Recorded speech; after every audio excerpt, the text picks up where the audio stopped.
ലക്ഷദ്വീപിൽ വന്നിട്ട് ഇന്ന് കരയിലല്ല, ഇന്ന് ഞങ്ങൾ ഈ ബോട്ടിൽ കയറി ഒരു യാത്രയാണ്.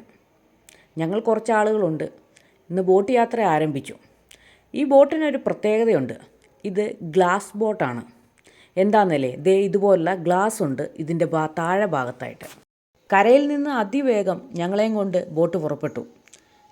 കരയിൽ നിന്ന് കുറച്ച് ദൂരെ മാറി വേണം കാഴ്ചകളൊക്കെ ഈ ബോട്ടിലൂടെ കാണാനുള്ളത്. കാഴ്ചകൾ ആരംഭിച്ചു. കടലിൽ കാണപ്പെടുന്ന പലതരത്തിലുള്ള ജീവജാലകങ്ങൾ, പല വെറൈറ്റി ടൈപ്പായിട്ടുള്ള മീനുകൾ, അതോടൊപ്പം തന്നെ ലക്ഷദ്വീപ് എന്ന് കേൾക്കുമ്പോൾ തന്നെ നമുക്ക് തോന്നുന്നത് ആ കോറൽസാണ്. അങ്ങനെയുള്ള നിരവധി കാഴ്ചകളാണ് ഈ ഗ്ലാസ് ബോട്ടിലൂടെ ഞങ്ങൾ കണ്ടത്. പലതരത്തിലുള്ള മീനുകളെ കാണുന്നതിനായിട്ട് മീന് കുറച്ച് ഫീഡൊക്കെ ചെയ്തിരുന്നു. അപ്പോൾ മീനുകൾ കൂടുതലായിട്ട് ഈ ബോട്ടിൻ്റെ അടുത്തേക്ക് വരികയും നമുക്ക് ഒരുപാട് മീനുകളെ ഒരുമിച്ച് കാണാനുള്ള ഒരു അവസരം കൂടിയാണ് കിട്ടിയത്.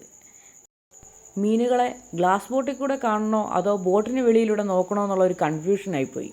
പിന്നീട് ഞങ്ങൾ കുറേ വീഡിയോസൊക്കെ എടുത്തു. പിന്നീടുള്ള കോറൽസിനൊക്കെ ഓരോന്നിനും ഓരോ പ്രത്യേകതകളൊക്കെ അവർ കാണിച്ചു തന്നിരുന്നു. ഈ കളറ് മാറുന്നതനുസരിച്ച് അതിൻ്റെ കാലപ്പഴക്കമൊക്കെ സൂചിപ്പിക്കുന്നതും അതോടൊപ്പം തന്നെ ആ കോറൽസിൻ്റെയൊക്കെ ഓരോ ഷേപ്പുകളുമൊക്കെ കാണിച്ചു തന്നു. പലതരത്തിലുള്ള കോറൽസുകളെ കാണിച്ചു തന്നു. കളറുകളൊക്കെ വ്യത്യസ്തമായിട്ടുള്ള കോറൽസൊക്കെ ഉണ്ടായിരുന്നു. നമുക്ക് ഈ കടലിൻ്റെ കാഴ്ചകളും ഒക്കെ വളരെ വ്യത്യസ്തം തന്നെയാണല്ലോ.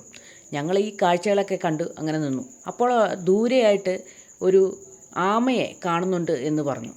അവിടുത്തെ ഒരു പ്രത്യേകതയുള്ള ആമയാണ് അത് എന്ന് പറഞ്ഞപ്പോൾ ഞങ്ങളെല്ലാം നോക്കി. പിന്നീട് ഗ്ലാസ് ബോട്ടിൻ്റെ ഭാഗത്തേക്ക് അത് വരും, അപ്പോഴത്തേക്കിന് കാണാമെന്ന് പറഞ്ഞു. അങ്ങനെ നോക്കിയിരുന്നപ്പോൾ ഞങ്ങളുടെ മുന്നിലേക്കായിട്ട് ആ ആമയെത്തി.